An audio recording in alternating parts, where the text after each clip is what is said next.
Parallelogram complete कर लीजिए और ये रिजल्टेंट निकालने के लिए आप ऐसा कीजिए ना कि ये रिजल्टेंट को हाइपोटेनस मान लीजिए। सर हाइपोटेनस तो हम तब मानते हैं जब कोई राइट एंगल ट्राइंगल हो, तो बना लेते हैं ना। इसको हाइपोटेनस मानते हुए हम ऐसा करेंगे अगर, तो ये पूरा ट्राइंगल देखना बच्चे, ये पूरा ट्राइंगल, ये हाइपोटेनस बन गया, पहले से ही था ये, बस उसको हमने इस तरह से कन्वर्ट किया कि हाइपोटेनस दिखाई दे। ये देखो ऐसा हो गया ना, साफ साफ देखना तो दिखाई दे रहा है, ये आर हो गया, ठीक है।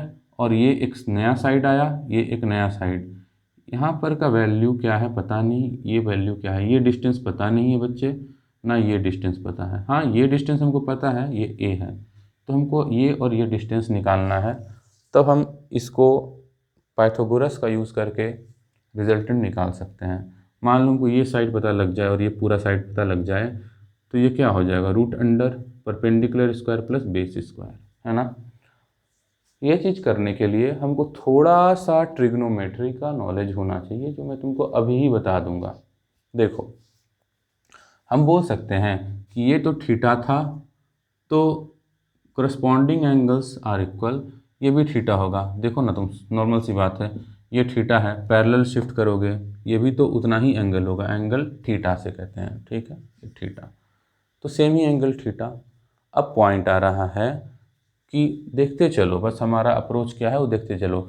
इसको हम कह रहे हैं परपेंडिकुलर, इसको कह रहे हैं बेस, परपेंडिकुलर, इसको कर रहे हैं बेस, और ये हाइपोटेनस। परपेंडिकुलर को कैपिटल पी से डिनोट कर रहे हैं, बेस को कैपिटल बी से। तो हमको इतना ही चाहिए, perpendicular square plus base square, बस हमारा आंसर आ जाएगा, ठीक है।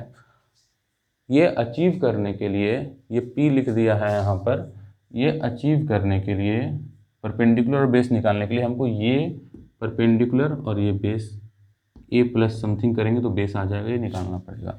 तो हमारा फोकस अब इस ट्राइंगल पे रहेगा, ताकि हम ये और ये तो निकाल लें। अब इसमें हम लगाएंगे ट्रिगोनोमेट्री। कैसे, देखो ध्यान से, बहुत आराम से सीख लोगे। देखो बच्चे, इसी वाले ट्राइंगल को लेते हैं, मैग्नीफाई करके देखते हैं थोड़ा सा। ये जो ट्राइंगल है हमारा, जो यहाँ पर एंगल थीटा बना रहा है, उसी को देख रहे हैं, ठीक है। देखो थीटा जो बना रहा है, ये जो ट्राइंगल है हमारा, ये ट्राइंगल, ठीक है, थीटा एंगल। तो ये जो थीटा एंगल बना रहा है, थीटा एंगल के सामने वाले को परपेंडिकुलर कहते हैं, ठीक है, और इसको बेस कहते हैं। तो इस ट्राइंगल के लिए हम बात कर रहे हैं, परपेंडिकुलर हो गया और ये छोटू सा बेस हो गया।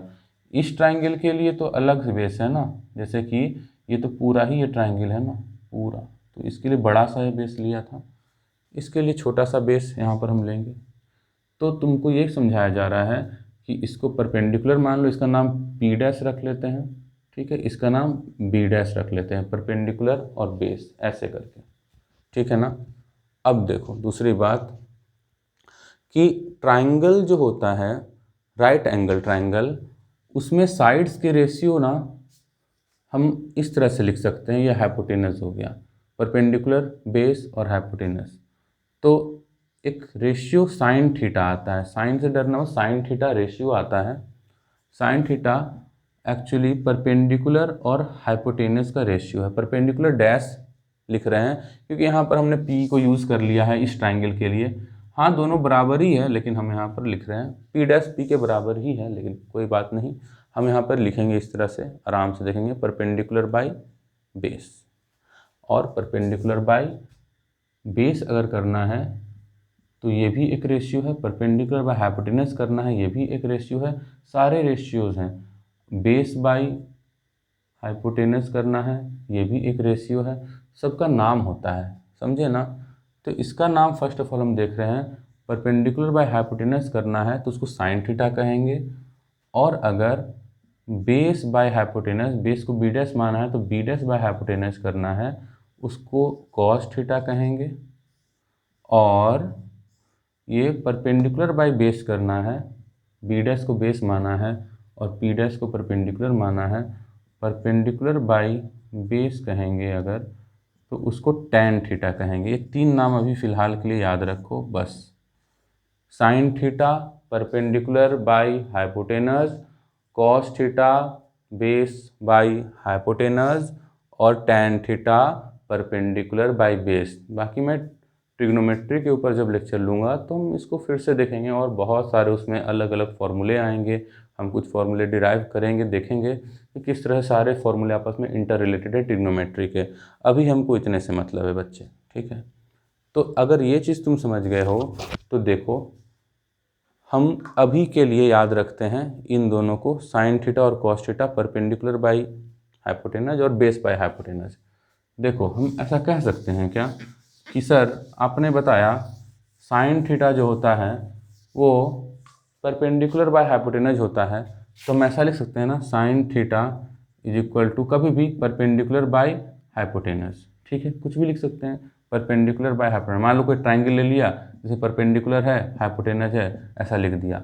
तो भाई हम परपेंडिकुलर को क्या लिख सकते हैं, परपेंडिकुलर को क्या लिख सकते हैं, इसको अकेला रखो, इसमें h मल्टीप्लाई कर दो, ऊपर जाके cross multiply, h sine theta लिख सकते हैं बच्चे, बहुत बढ़िया। परपेंडिकुलर क्या लिख सकते हैं, h साइन थीटा, तो हम यहाँ पे परपेंडिकुलर की जगह पर लिख दे रहे हैं h साइन थीटा, ठीक है।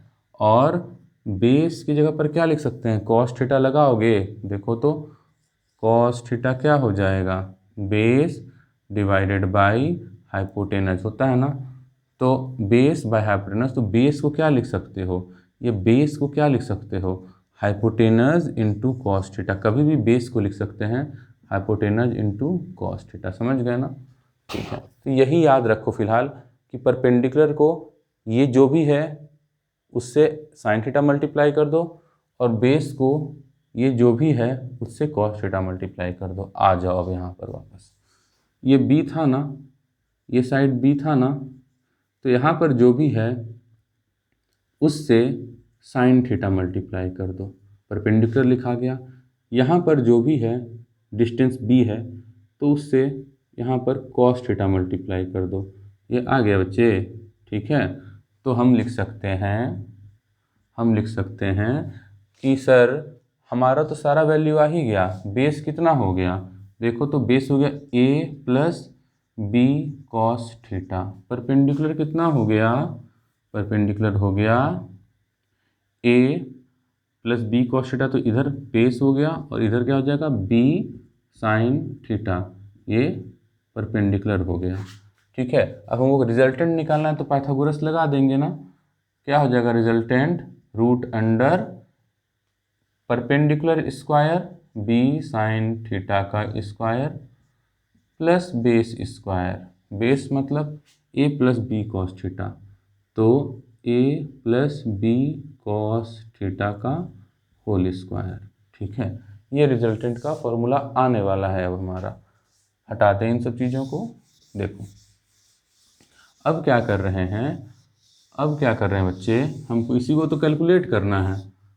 क्या आ गया देखो, तो इसको लिख सकते हैं r is equal to root under, इसको एक काम करें B square sine square theta लिख लेते हैं, साइन थीटा जो है उस पर भी तो स्क्वायर लगा हुआ है, तो प्रोडक्ट में था ना, ये दोनों में अलग अलग बांट सकते हैं, कभी भी एक्स वाई स्क्वायर को तुम लिख सकते हो X square into Y square, वही काम किए हैं बच्चे।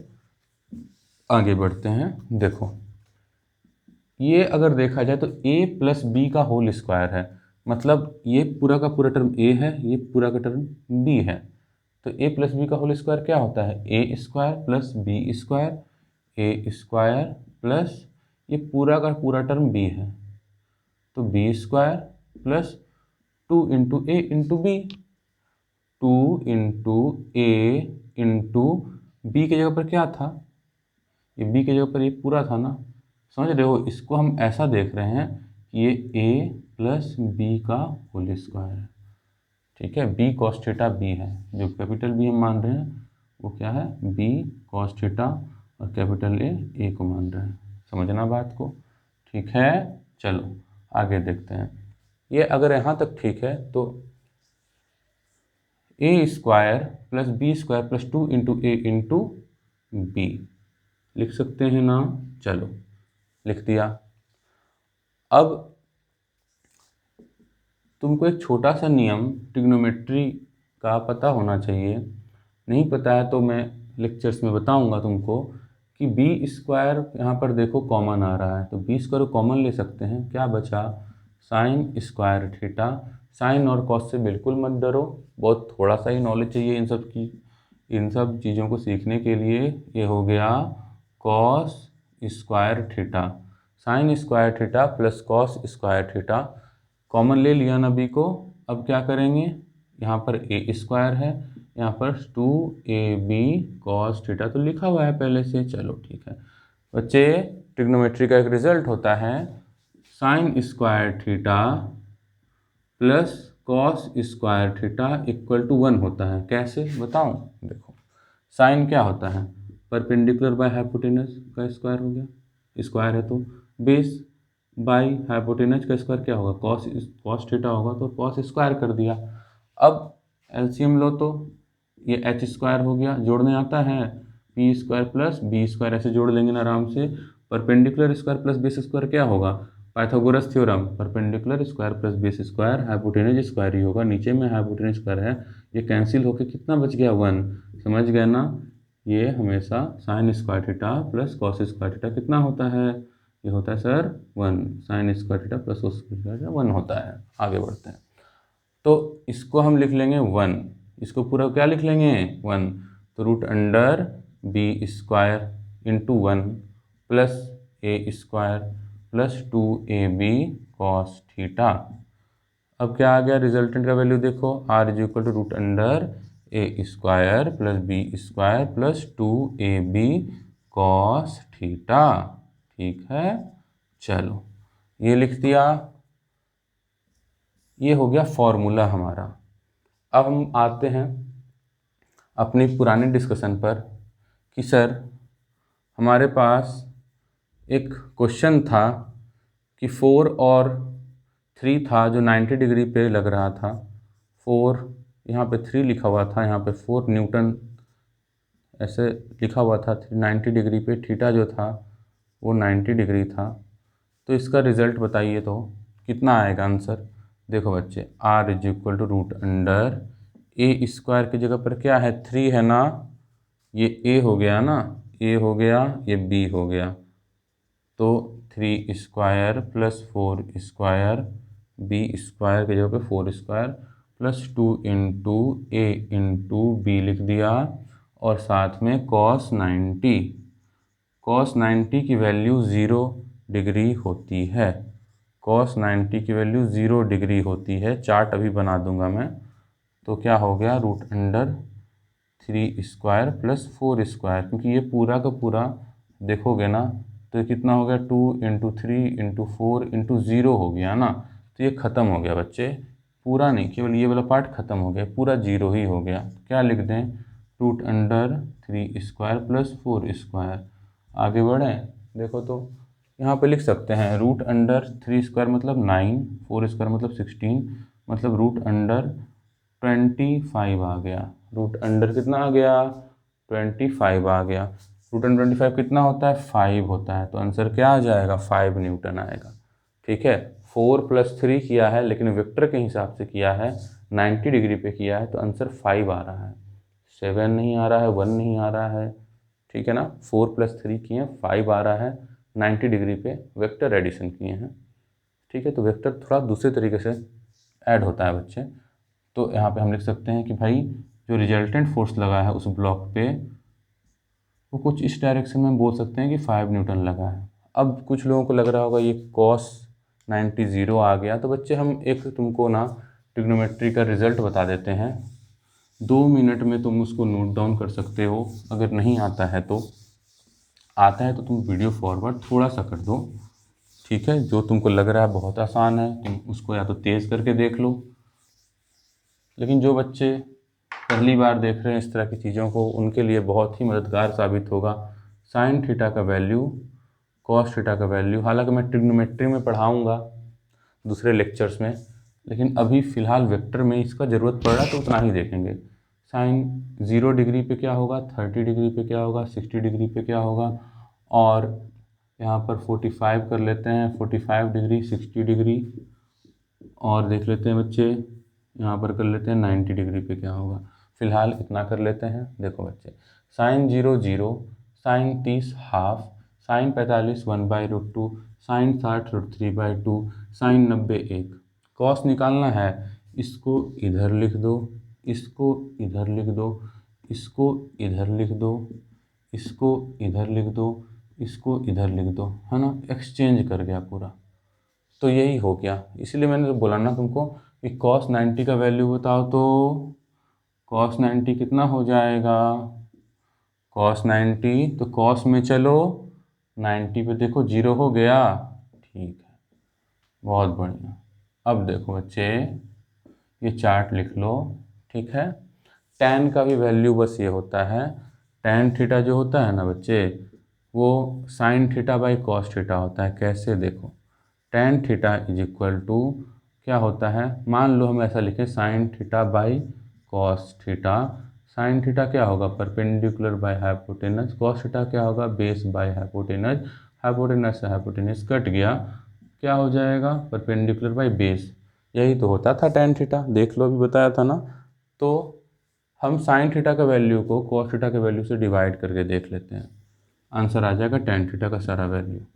देखो कैसे, 0/1 0 हो जाएगा, 1/2 डिवाइडेड बाई √3/2, 1/√3 हो जाएगा, 1/2 ऐसे कर लो, ऐसे कर लो, ये कैंसिल हो गया, 1/√3। ठीक है, ये देखो ना, ये तो एक ही तरह का चीज़ दो बार है, डिवाइड करके 1 आ जाएगा, ये √3 रहेगा ना, 1/2, 1/2 कट गया, √3।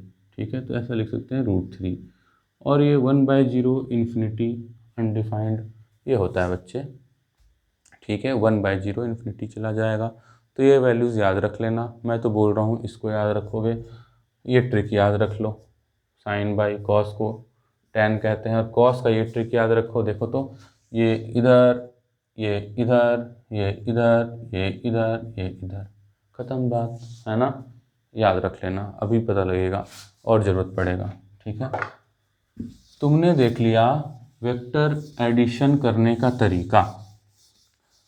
अब मान लो 4 और 3 था, वो 60 डिग्री पर भी तो रखा था।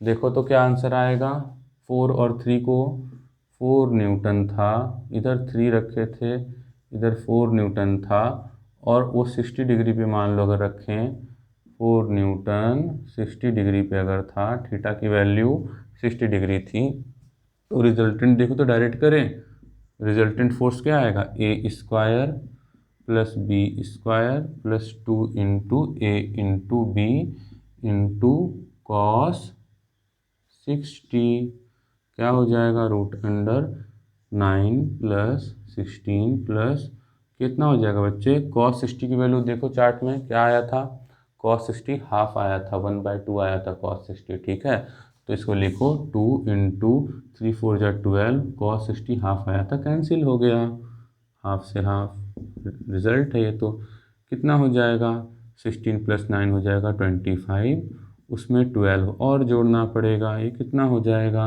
7 हो गया और 3 हो गया। ठीक है, तो √37 आ गया वैल्यू। ठीक है, अब देखते हैं √37 नियरली, तो तुम समझ सकते हो ना 6 पॉइंट समथिंग होगा, क्योंकि √36 कितना होता है, 6 होता है, तो 6 पॉइंट समथिंग होगा। थोड़ा सा आगे बढ़ते हैं बच्चे, समझे ना, 4 और 3 को जोड़े हैं तो लगभग 6 के लगभग आ गया है, 7 नहीं आया है।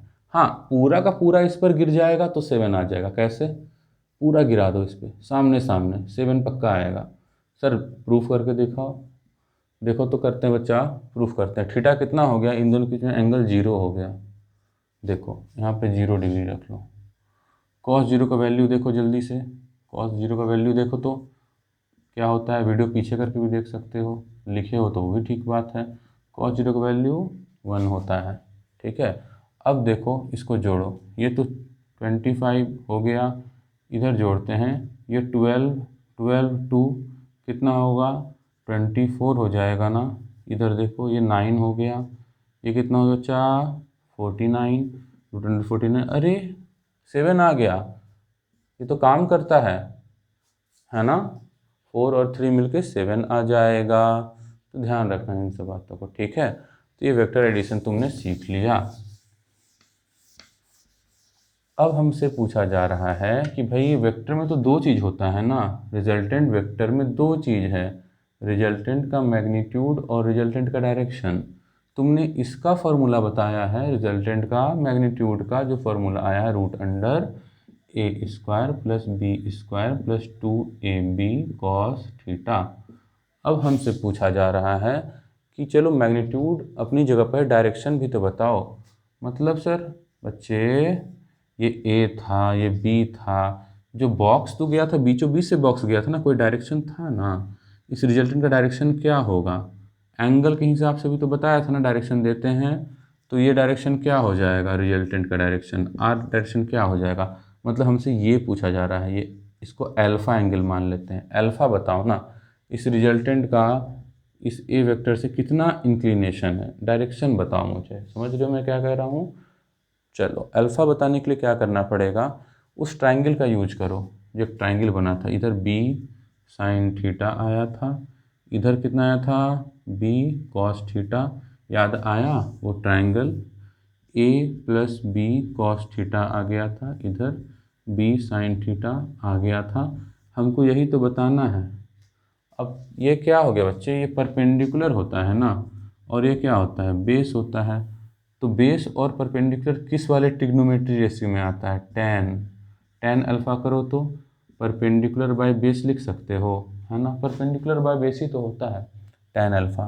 तो क्या हो जाएगा, B sine theta divided by A plus, देखो ना ये परपेंडिकुलर लिख दिया बी साइन थीटा, और बेस क्या लिखेंगे, A plus B cos theta.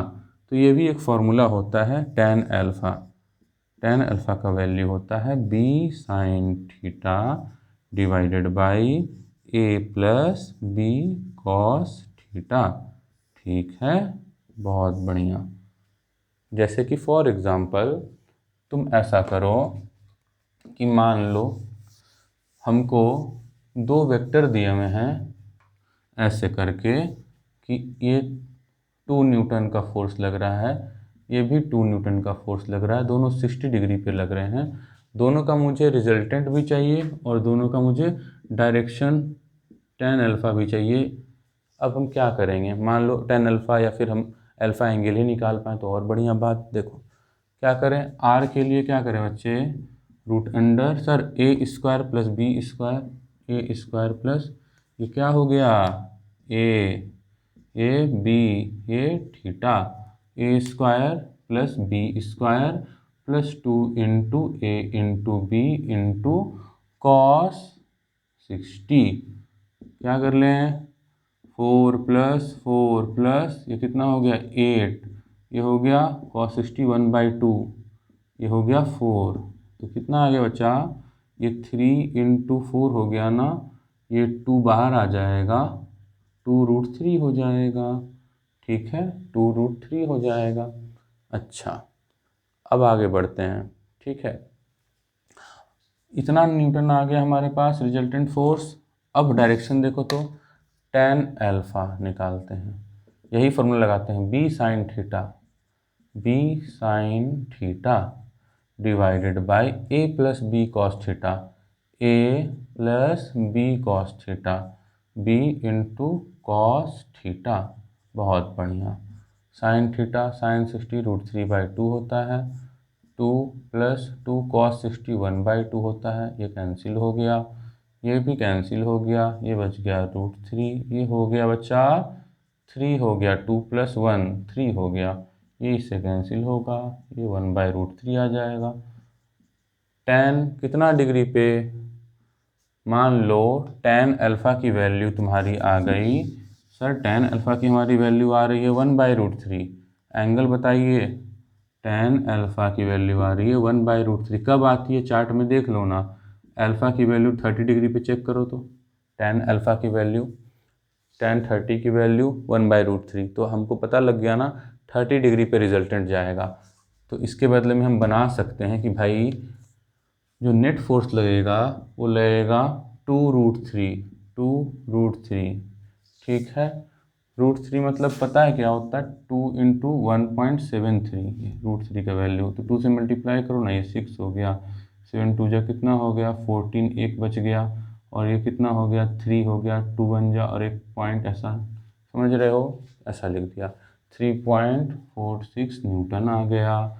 तो ये हो जाएगा सर, इधर 3.46 न्यूटन लग रहा है, 2 और 2 को जोड़े हैं 4 नहीं आया, 2 और 2 को जोड़े हैं 3.46, और कितना डिग्री एंगल पे लग रहा है सर 60 पे, तो ए और बी था, रिजल्टेंट जो लगा है वो ए के साथ कितना डिग्री पे लगा है, अल्फ़ा 30 डिग्री पर लगा है। ठीक है, क्लियर कट डायग्राम बना लो अगर, तो रिजल्टेंट आया 3.46 newton at an angle of 30 degree, ये है आंसर। ठीक है, समझ रहे हो मेरी बात को। तो ये हम निकाल सकते हैं इस तरह से रिजल्टेंट का वैल्यू, बहुत बढ़िया। ठीक है, वेक्टर एडिशन की बात हो गई ख़त्म।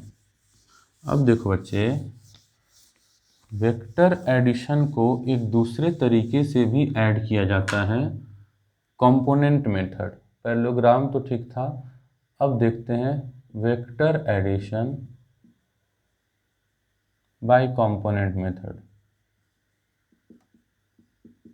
Bye component method.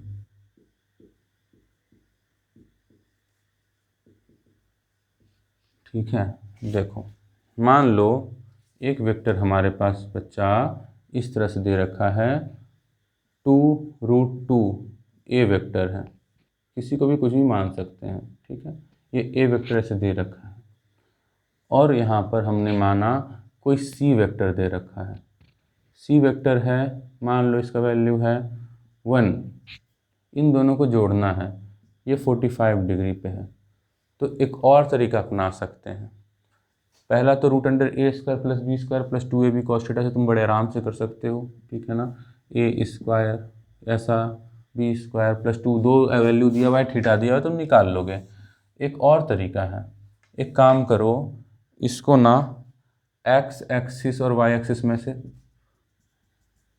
प्लॉट करो, और तुमको बताया था कि कभी भी ये वाला चीज़ तुमको दिया हुआ है, यहाँ पर एंगल तुमको दिया हुआ है 45, ये तुमको कुछ वैल्यू दिया हुआ है 2√2, तो इस वाले वैल्यू को क्या लिख देंगे, कॉस लग जाता है इसमें, अभी तो बताया था। ठीक है ना, ये वाला वैल्यू क्या होता है, sine theta, something into sine theta something, ये वाला चीज़ इंटू कॉस थीटा, 2√2 cos 45 लिख सकते हैं इसको। ठीक है, और इस वाले को क्या लिख सकते हैं, समथिंग हाइपोटेनस 2√2 sin 45 लिख सकते हैं।